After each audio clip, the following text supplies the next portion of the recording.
Assalomu alaykum, hurmatli kuzatuvchilarimiz. Mana bugun bir ishimizni yakunladik. Akfa alyumin dubmovka svetida bunimiz zolotoy dubmas, dubmovka qoramtirroq bo'ladi shkolat svetimizda. 8,5 metrga teras olib keldik. Bitta 3 metrga 1.35 eshik qo'yib berdik. Oynalari yo'qdi, bir qavat bo'lgan. Eshik oynalarini gulli qilib berganmiz. Pastigacha akfani o'zidan qilib, taylariga alkafondan qilib berdik. Ustunlarni MDF'da o'rab qo'ygan ekan, ustunlarni o'ramadik. Chiroyli qilib olib ketdik, lekin ustunlarni ham 4 oraliq bo'ldi. 4 ko'z qilib bitta ochilish qilib berganmiz. O'rtada eshigi bor. Pastiga alkafon solib berganmiz o'zining rangida. Ochilishi bor. O'rtada 2 xonali eshik qo'yganmiz. Bir xil ruchkasini termoruchkadan qo'yganmiz. Katta ruchkadan. Ishlari ham chiroyli chiqdi, xudo xolasa. İçkaridan da ko'rsatib qo'yamiz. İchkaridan ko'rinishi.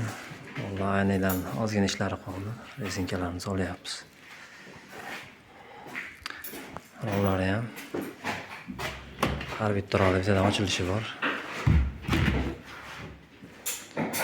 Akfani originaliga bo'lgan, hammasi xudo xolasa.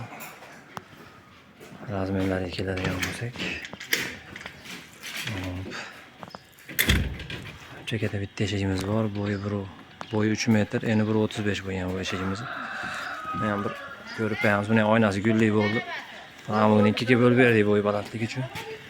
Buni ruchkasi termo.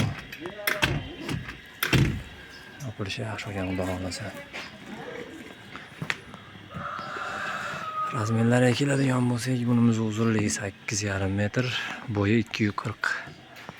Bitta eshigimiz bor, 1.35 ga 3.5. Eshik ikkita qilib berganmiz. O'sha hammasini 15 million yopib kelib qo'yib berdik.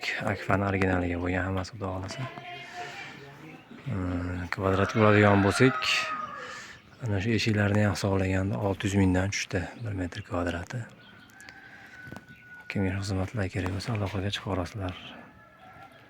Nomerlarimiz 99lik 909 95 91.